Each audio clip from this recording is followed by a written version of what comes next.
Hello, everyone.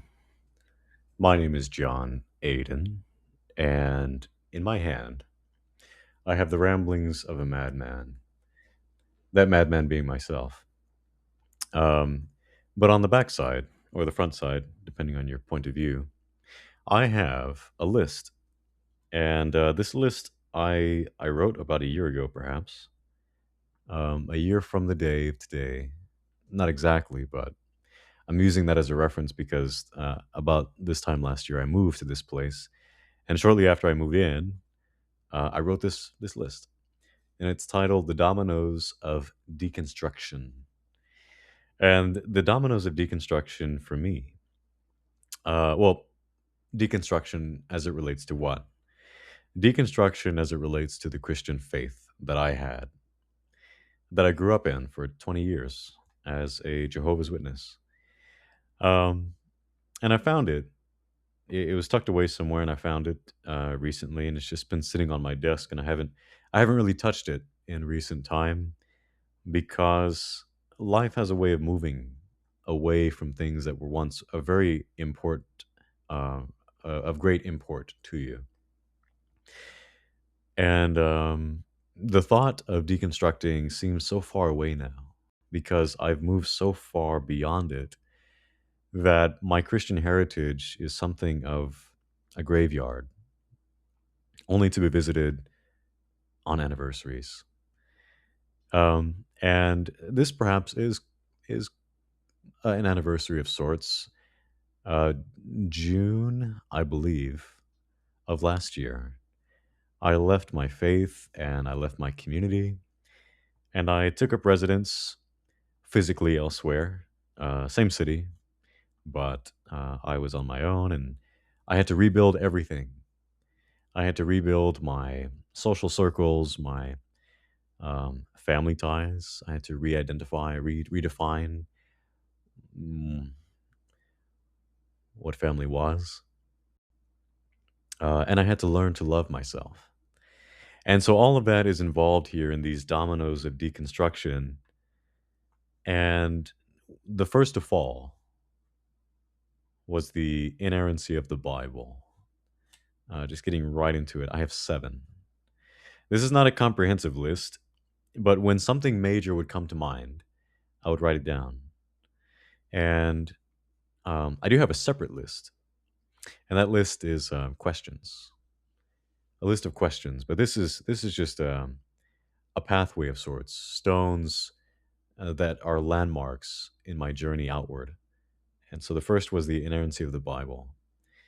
After I discovered that the Bible was not inerrant, which I would later learn was a particular facet and flavor of my particular brand of Christianity, uh, I did not know that there were other Christians that did not believe in the absolute inerrancy of the Bible, that they just took it as fact that it gets some things wrong.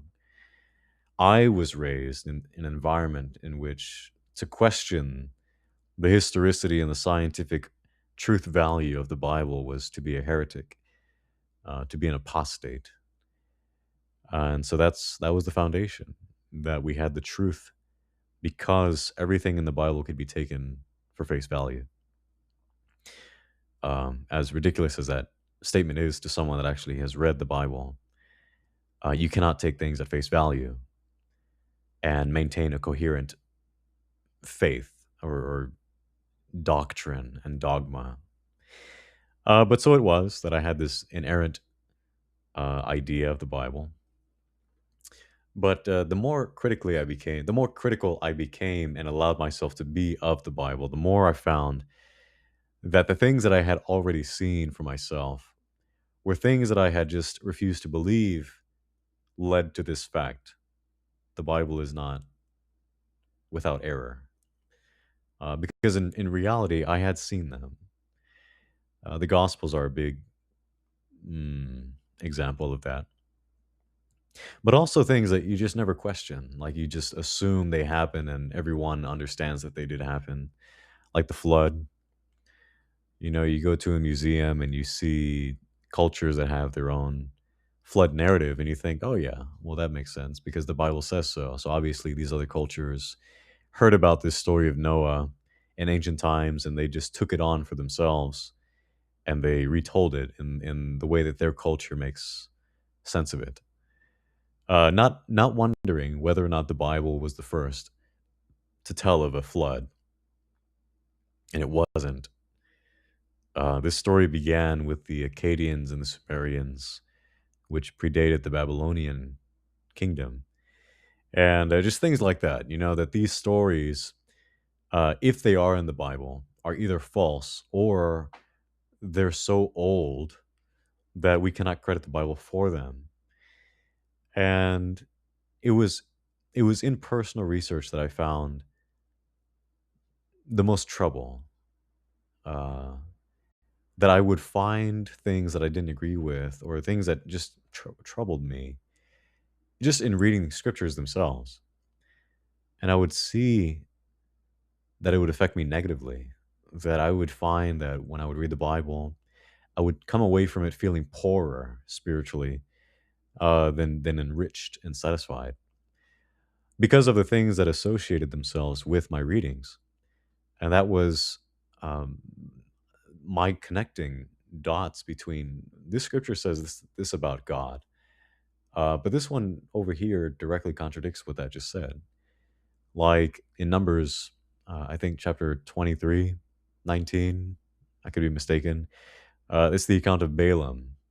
Balaam, the prophet that would curse Israel and bless Israel by accident. Um, well, Balaam prophesied about God, and one of God's qualities was that he does not change his mind. But in that very same story, God changes his mind about Balaam. And then he tries to kill Balaam, but then says, I'm not going to kill you anymore because your donkey saw me.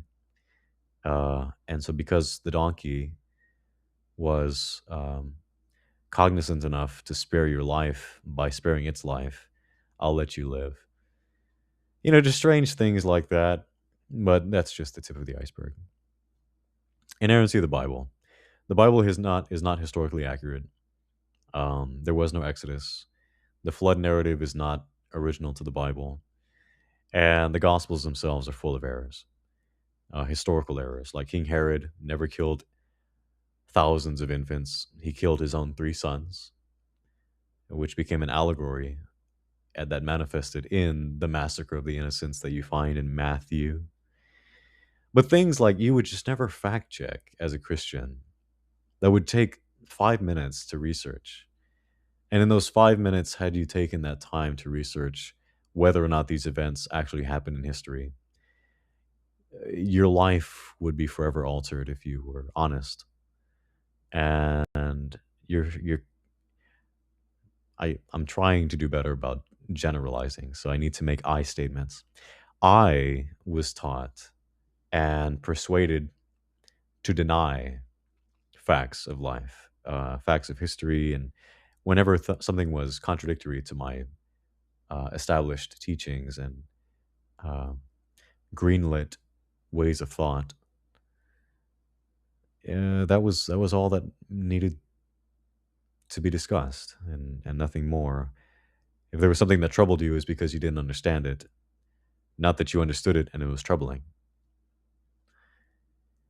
And the second one, and it kind of is lent in from the first, and that's God's morality or lack thereof.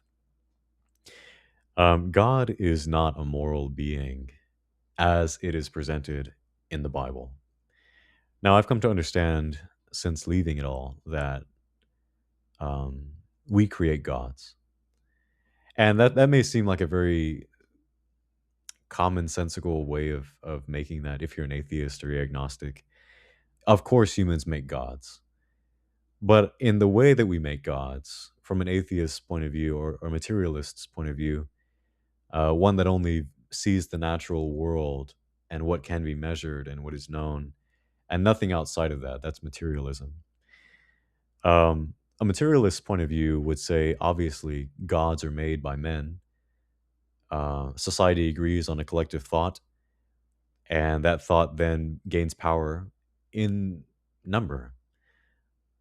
But I think there's more to it than that. I think, in fact, I've seen it for myself, that when someone creates a God for themselves, it holds true value. Um, and the more people believe in this collective God, the more power this God has.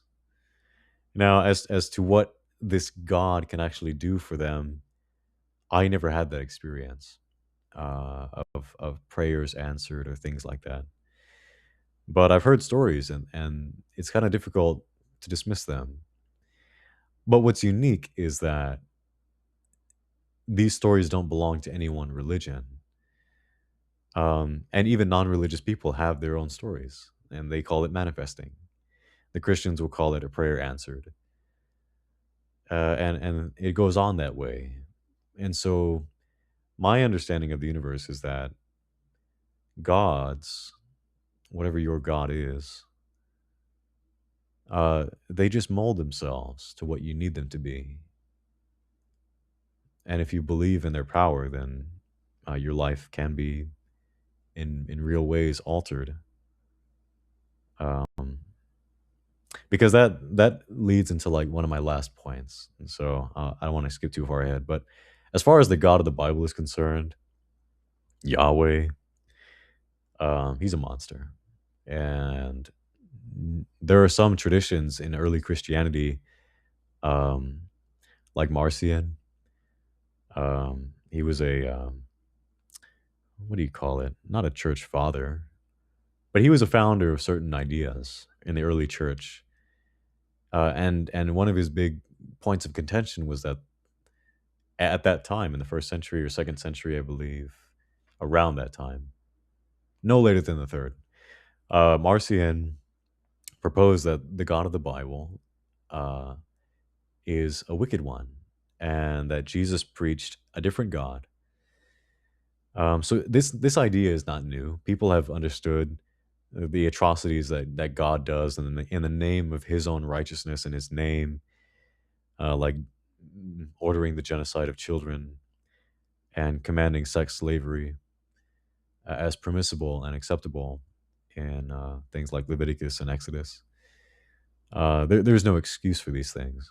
And the more that man has to make an excuse for his God, shows that mankind's morality often exceeds their God's morality.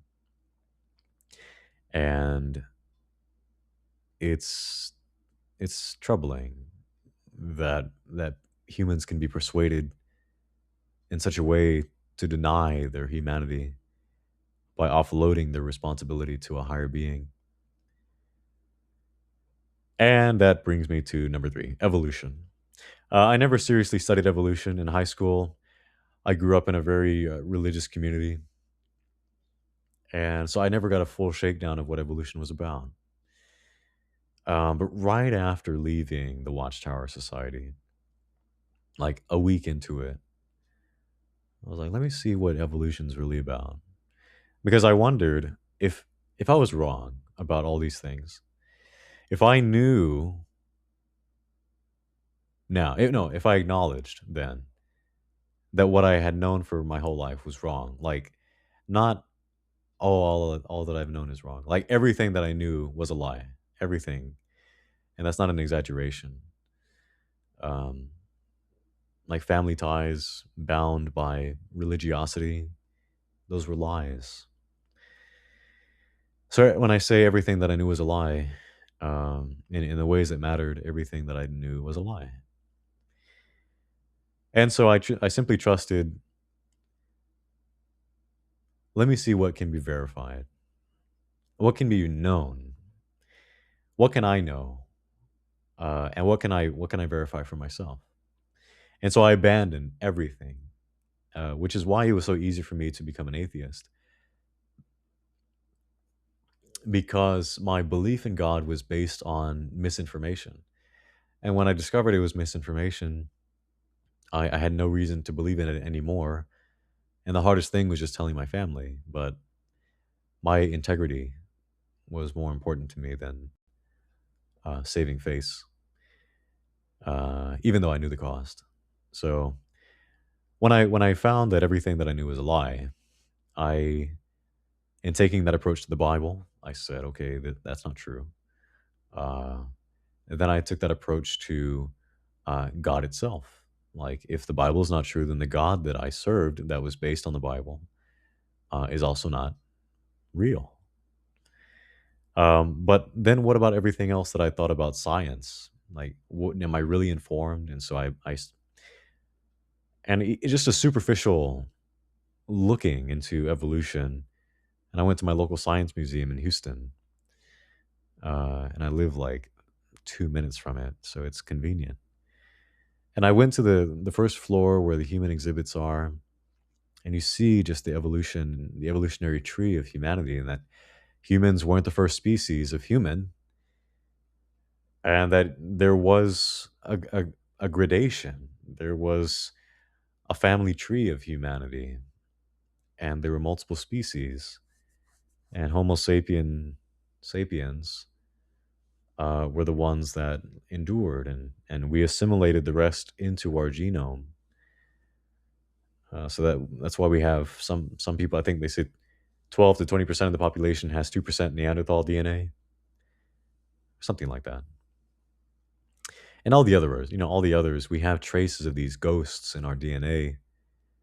We have their fossils, we have their cultures, we have their sites, their funeral sites. We have burials and just a good understanding of how they lived and what was important to them.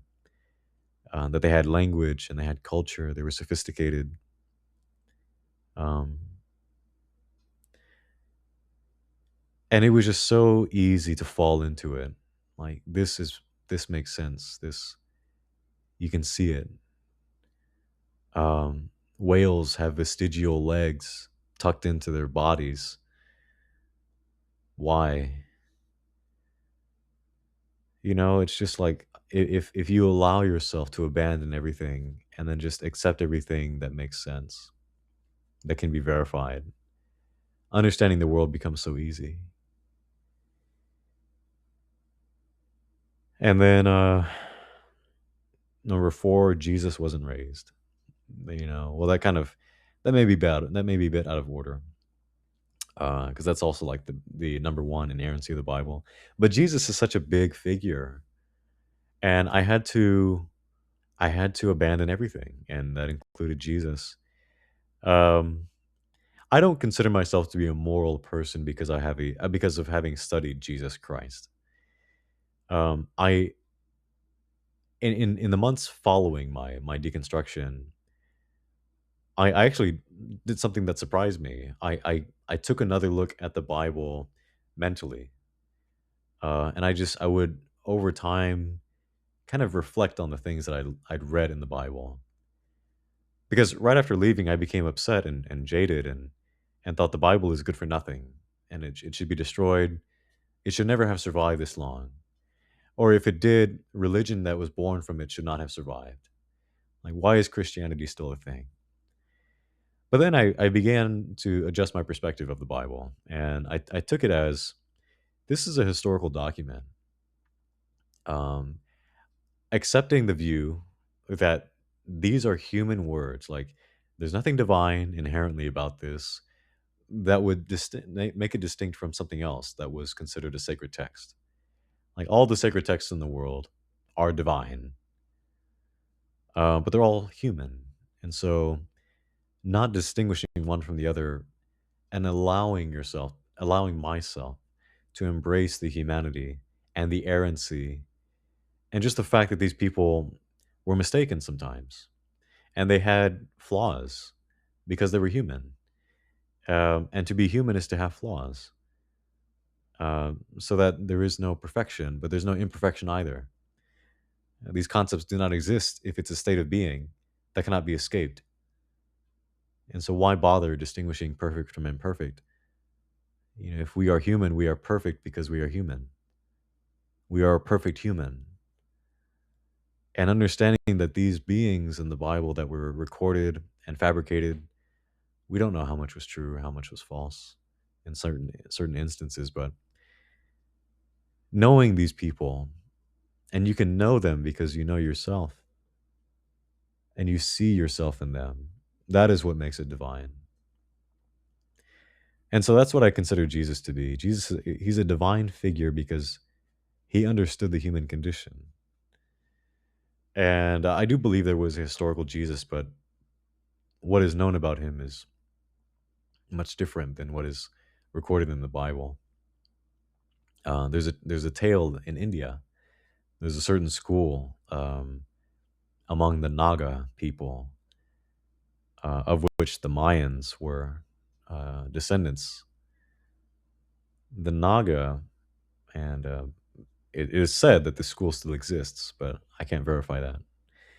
Um, that Jesus was a student there, and it makes sense given um, the culture of the Indian people and their perspective on spiritual things and the like. So while I don't think Jesus was raised from the dead, and nor do I, it's really obvious that Jesus wasn't even preaching atonement when he was alive. He said that you were already forgiven. And that there was nothing to do beyond that. It was just to go and be a good person. You're forgiven. Now stop doing things that you need to be forgiven for, and forgive other people. And that's Jesus said that is the law and the prophets, to love God and love your neighbor. And I would argue those two are the same thing. But Jesus wasn't raised. Um, God doesn't exist was my next one. I became an atheist after examining all that stuff. This was in a week's time, by the way. I don't know if I made that clear. Like, all of these things happened within a week, up until this point. Number 5, God doesn't exist. That's when I became like a materialist. Um, I became convinced of everything that I already in had intuition about. Like, I never felt God in my life. I never felt that my prayers were answered. And when people would say prayer is a crutch, in fact, my organization would repeat that to me and say, "This is what people say prayer is to nullify its real effects." That was one of the teachings that was handed down to me. This is what people are saying about prayer, but this is the reality, that it's real. But I never felt that way. In fact, in most of my writings, and I am a poet, a writer, a lot of my contemplative poetry is about searching for God when I was at the peak of my spirituality. So to say, when I was the golden child of my home and my congregation, to those that belong to the same faith as me. But I was so empty inside, and that emptiness ate at me. It crushed me. There's a scripture that is applied to Jesus. It goes something like, "No smoldering wick will he extinguish, and no bent reed will he crush," and something like that. Um, the Bible is fading from my memory as the months go on, and that's not something that I lament. But there are things that remain, and but I don't read it anymore. But that's, certain scriptures, they'll come to mind because you can only avoid something for so long, and then you'll have a trigger and it'll come back to you. Um, but yeah, I was troubled with my spirituality, and I was being extinguished time after time that I would seek God. James 4:8 says, "Draw close to God, and He will draw close to you. Cleanse your hands, you sinners, and purify your hearts, you indecisive ones." Um, there was no drawing close to God. That God, I should clarify. And then, well, number 6 is like really a subpoint of 5. A God does not exist. So when I examined the world's religions, I just came to that, if this God doesn't exist, then none of them do, sort of thing. So I won't spend time on that. But number 7, This is a wild one. And this was not within that same week. This happened much, much later. And it's pretty crazy and radical. And um, I don't quite know how much of it to say, but I'll just read what I wrote. Uh, Number 7, God exists. I am God. Uppercase G slash God, lowercase g. I'll see if I can show you my little list here.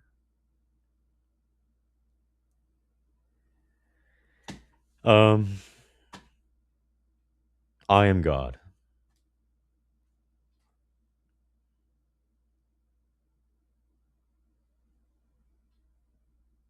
There's a concept in philosophy. It's known as solipsism. Solipsism, I believe. Now, I don't subscribe to this particular perspective of reality. Um, some have called it the laziest approach to reality. Solipsism is the notion that no other human consciousness that you perceive uh, can be verified as existing outside of yours. And the result is, the conclusion is, because you cannot verify that another person is conscious, that you are the only consciousness alive. And everything else, now you could branch off into simulation theory from there, and just other aspects of philosophy. Um, Even if you understood that, yeah, other people, they think, like the basest conclusion, the lowest conclusion, like the bottom of the barrel conclusion that you can come to is that yours is the only consciousness that exists. No, I don't think that. I don't think that way. It just came to mind, and I figured I'd enlighten you if you didn't know it. No, I don't think that, but I do believe, because of what I've seen, and I mean that literally, that we are God. Everything that you know that exists within God. To the point that the word God becomes meaningless, and um, the entire concept is upended, because the other words that you could put as a footholder for God would be reality, or absolute reality, the universe, the divine, consciousness itself. Yeah, it's heavy stuff. And I'd like to explore that more with you, to share my experiences with you, and to hear yours. But it's not controversial for me to say that. To me, um, we are God, and it's such a loaded statement. Anyway, thanks for going along with my journey of dominoes of deconstruction. I just saw the paper and I figured I'd share with you. The next thing that I want to share later would be my questions. The questions that really came to mind. And they're not as numerous as 7, a perfect number, but they're interesting nonetheless. And if you have any ideas or anything that you'd like me to enumerate upon, please feel free to comment on it. If you disagreed with anything that I said, or if you have a actually statement of your own, please feel free to leave it in the comments. Because I am human, and you are human, and neither of us knows anything at all. Goodbye.